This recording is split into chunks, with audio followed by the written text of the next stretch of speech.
Welcome to Ordinary to Badass, episode number 370. Which, by the way, isn't that crazy that we're already at episode 370? Blows my mind. So, whether you've been here for one episode or you've been here the whole time, thank you. I appreciate you. I'm just loving it. Never in my wildest dreams would have thought that I would have had a podcast, let alone 370 episodes. This little introvert. Anyway, I digress. So, last episode, we talked about 5 books that every woman must read, or I said 10, but today is the second part of that, where you're going to get the last 5 books that every woman should read. And I say the last 5, but I started thinking of all these books afterwards, like, oh my gosh, I left off Atomic Habits and this and this. I'm total nerd. I know, book nerd right here. But these are really great books. I know you're going to get so much from them, and I cannot wait to hear from you. What is your favorite book? What book must I read? What book must the other audience members read? Ordinary to Badass on Instagram. Tag me with this episode and tell me what book we've got to read. I gotta know. Okay, with that, let's get to the episode. Be confident, be bold, be authentic, but don't forget to take action. This is Ordinary to Badass, where our stories empower women to step into the spotlight of their own lives and pursue what they're truly passionate about. It's time to step into the arena and become more than just extraordinary.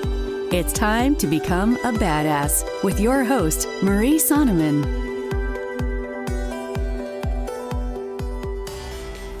Welcome to Ordinary to Badass. This episode I am so excited about because guess what?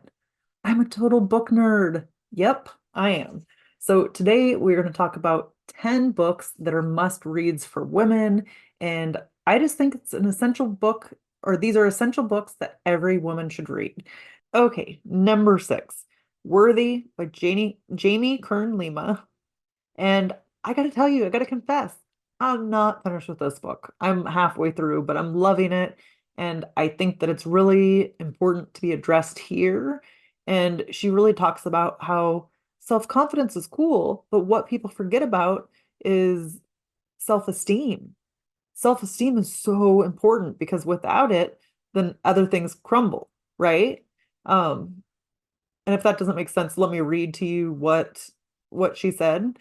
People are left with the impression that if they only build their skill set and show their confidence, that's enough. But they completely miss a critical step. If you only begin confidently believe those things are possible for you, but you don't innately believe that you are worthy of them, you likely won't keep them if you get them. So like you need to believe deep down that you're worthy of it. Otherwise, the confidence isn't going to do anything. You might get it for a minute, but then it will slip and you'll fall back into your own ways. So I thought that was powerful. I thought it was interesting because I've always talked about self-confidence, self-confidence, self-confidence, but then I kind of forget about the self-esteem aspect. I forget about the worthiness aspect of it. And I don't know, it just hit me and I'm interested in diving in more and figuring out more about this concept because um yeah, I mean, there's certainly times where I've achieved things and then I fall right back to where I was. I don't know if my self-esteem was low or if I didn't think I was worthy of it. I don't know. Still trying to wrap my head around the whole thing, but I think that it's worth investigating, digging into. One thing that Jamie Kern Lima said that I absolutely loved is people that succeed the most are the people who failed the most because they were willing to try the most. If you fail a lot, that's not a bad thing. I think so many of us are raised to think it's so bad to fail, that if we fail, then we are a loser. It makes us a failure. And that's simply not true. For most of my life, I thought that. And it really beat myself up anytime that I would fail because I would think like, oh my gosh, I'm such a failure. I can't believe I did that. I'm so stupid. Not realizing that it gives you experience. The more you fail, the better you do. The more experience you have, and you can pivot and you can learn from it. I guarantee you, a lot of the people that are millionaires and billionaires out there, they have failed a ton, probably more than the rest of us. They were just willing to get back up and to try again. I'm trying to think. Spanx. I can't remember the girl who created Spanx, but I remember she had said it, or she has said when she was younger and she was growing up, her dad would sit at the table and ask them all, "What did you fail at today?" He made it like a celebration of their failures and made it a good thing that they failed. Gosh dang it, why can't I remember her name? It's gonna drive me bonkers. And right when I get done with this, then it's probably gonna pop into my head. Jesse Itzler is her husband. Okay, I hit pause. I had to figure it out because it was gonna drive me bonkers. Sarah Blakely. It was her dad that sat around the table and asked them all what they had failed at that day. So it's like, consider celebrating failure. Look at it, put your lab coat on, investigate. Where is it went wrong and how can you fix it for the next time instead of taking it so personal? And I'm not saying I'm great at this, work in progress, but at least in hindsight, it's like I can look at it that way, and work on a plan to progress forward. So definitely would recommend Worthy. Such a good book. And I don't know, I think women of all ages need to read this one because self-confidence, self-esteem, worthiness is huge. It's like a pandemic, right? Because it's so widespread. And again, that could be because of all the social media. Could be because of magazines and what we see out there of like models and how they look and thinking that we need to look the same way as they do. So check out Worthy. I think it's an awesome read. Book number 7, Success Principles: How to Get from Where You Are to Where You Want to Be by Jack Canfield. Now, I love this book. It was one that I started reading maybe 7 years ago when I was getting back into the self-help, self-development type arena or reading those type of books. And it just lit a fire under my butt. Absolutely loved it. And just gives actionable tactical steps that you can implement. It also, you could say it's a little bit woo-woo because it talks about like visualization, positive thinking, all of those things. But I remember it also helped me with like being more decisive, saying what I wanted to say. Or I remember, and maybe this isn't the exact thing, but this is what sticks out in my mind. Like, well, it probably sticks out in my mind because I was not speaking up for myself. And so, an example that I used to do is like when I was married and it would be time to go out, we were going to go get something to eat or go out to eat. And he'd be like, "Where do you want to go?" I don't know. Where do you want to go? Wherever you want to go. And I thought I was being nice, just letting him decide, but I was putting all the pressure on him and I would not make a decision, even if I knew kind of what I wanted. A lot of times I just wouldn't say it and I would be like, "I don't know." And so one of the things Jack Canfield talked about was like, if you did know, what would you say? If you were to pick something, what would you pick? And so it really helped me to like start speaking up and start saying things for myself where I wasn't before. And there was also this idea he talked about in the book about having a party with your future self. And you have everybody come to the party. And in my mind, it's New Year's just because New Year, new you, that type of thing. But everybody come to the party dressed as their future self. And you can only act as your future self, the person that you see yourself being. And you talk about the new book you wrote or the new movie you were in, whatever the thing is that you've dreamt of doing. Everybody shows up as their future self. And like you talk about your successes, you talk about your wins, because there is something that happens when we're putting ourselves in that space. There's something that totally happens where it's like, oh yeah, that is me. I've already accomplished that. It's meant to happen. It will happen. And so I think that's huge. And probably now that I'm thinking about it, right after reading that book is when I ran my first marathon. And um, every day I started visualizing, okay, what do I hear when I complete the marathon? What do I hear? What do I see? What do I feel? What do I taste? And in my mind, it was going to be a Michelob Ultra after running that marathon because you get a free beer. I don't think I ever claimed that ticket, but it was in my mind. But every day for 5 minutes, that's all I put in. 5 minutes, visualizing myself completing that marathon and all of the things that I would hear, see, think, feel, and just really tried to put that in, just get emotional about it, feel it like you're actually there in the moment. And I really think that helped me complete my first marathon because I wasn't training with anybody. I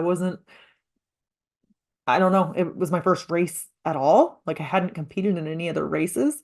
So yeah, my first one went to a marathon, but I think the visualization was the most powerful part. And I totally attribute that to the success principles. So I love that.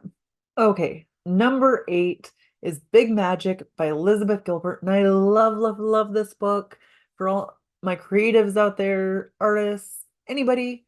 No, actually, you. It doesn't matter. All of us are creative. And something that Elizabeth says is she says that being a creative person is almost laughably redundant. She said creativity is the hallmark of our species. So she thinks everybody is creative. And actually, I do too. Where have you been in a kindergarten classroom where kids aren't drawing, coloring, painting, all the things? It's like that creativity gets sucked out of us. So she's just artsy and like just how she talks about things, just it's like fairy tale-ish. I don't know, like you're flying, floating, I don't know, something. But no, I just love how she talks about writing and creating art and just the magic of it all and putting it out into the universe. And then she talks about how an idea can go away. If you get an idea and you don't take action on it, you don't write that book, you don't paint that canvas, you don't do the thing, then it goes away.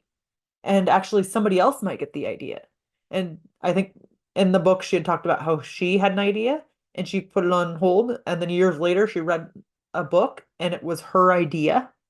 The person didn't steal her idea, but like the universe put it back out there into the world because she wasn't used, Elizabeth Gilbert wasn't putting any action to it, right?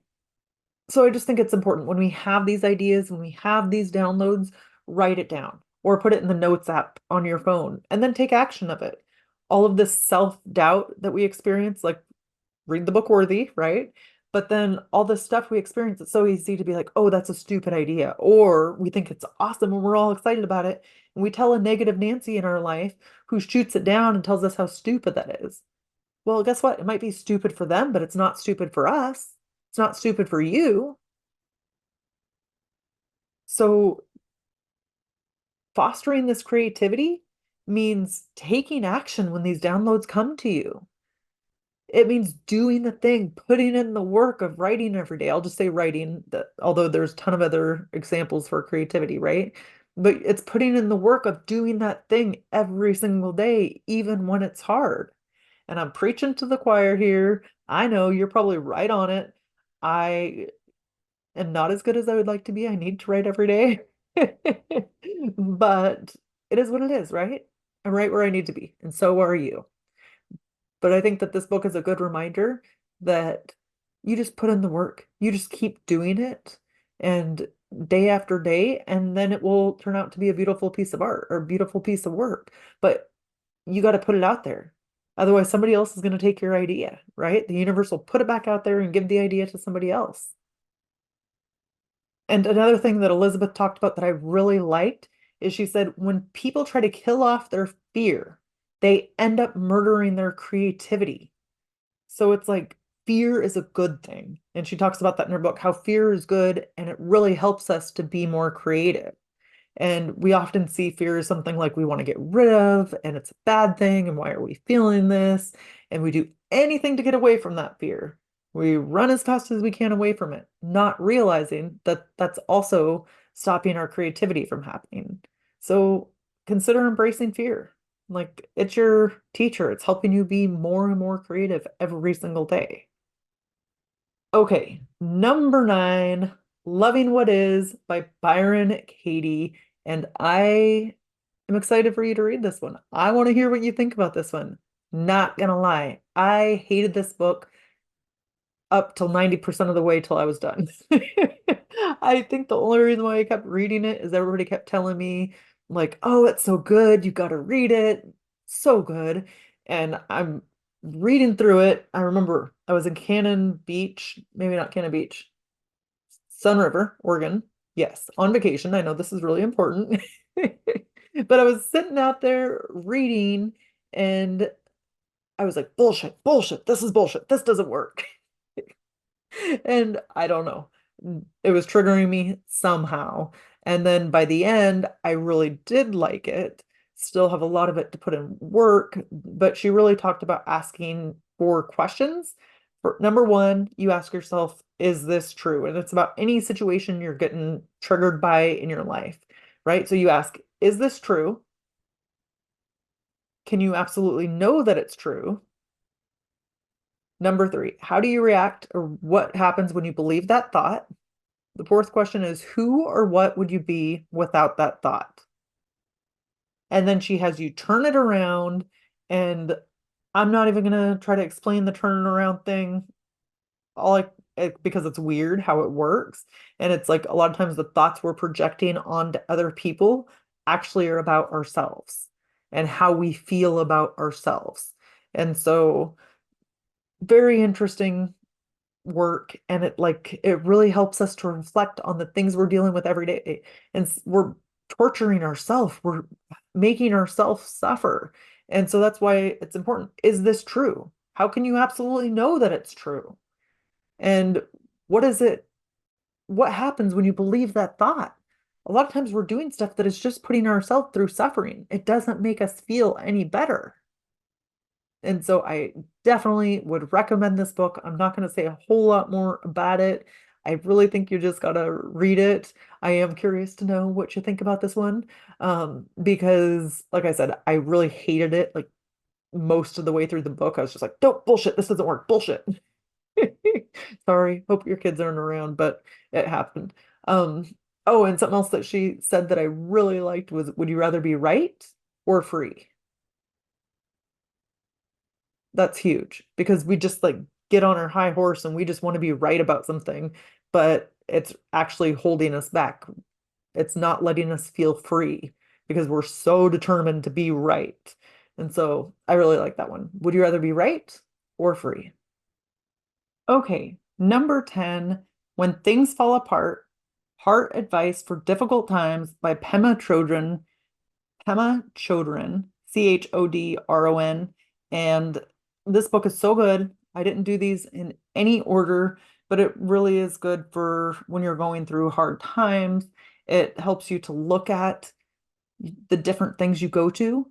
Like you have an urge to do something, and maybe that's to get a drink of alcohol, to have some food, to go spend money on something. You get these urges, and really looking at maybe what's behind that, what you're not experiencing or what you always try to avoid experiencing, and you do it through these other things in your life.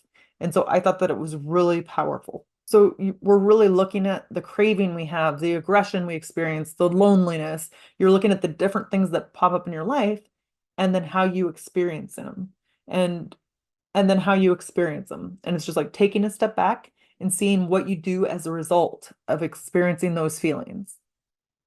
So super powerful. And really, she talks about learning to pause.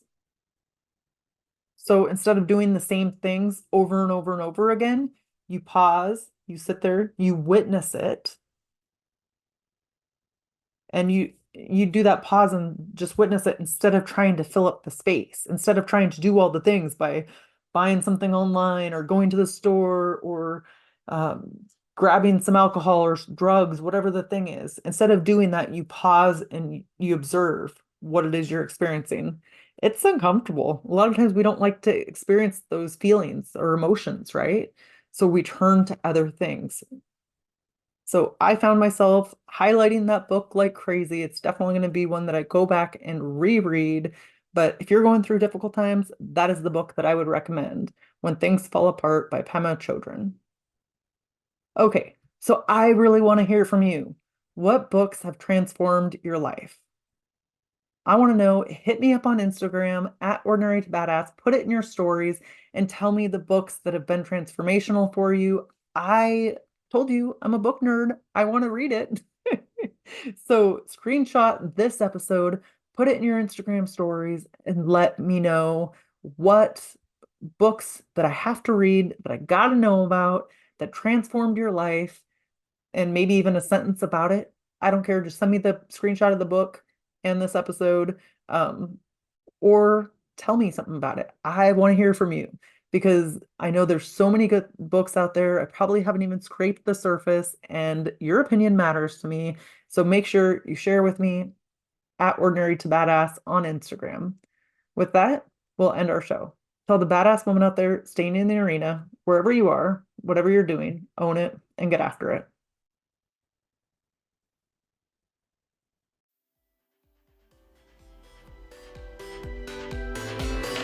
Now that you've listened to this episode of Ordinary to Badass, we want to hear from you. Go to our website, ordinarytobadass.com/podcast, and submit your own experience on how you took your life from ordinary to badass and get the chance to be on a future spotlight episode of the show. That's ordinarytobadass.com/podcast. While you're waiting for the next episode of the show, wipe off the sweat, dust off the dirt, and get back in the arena.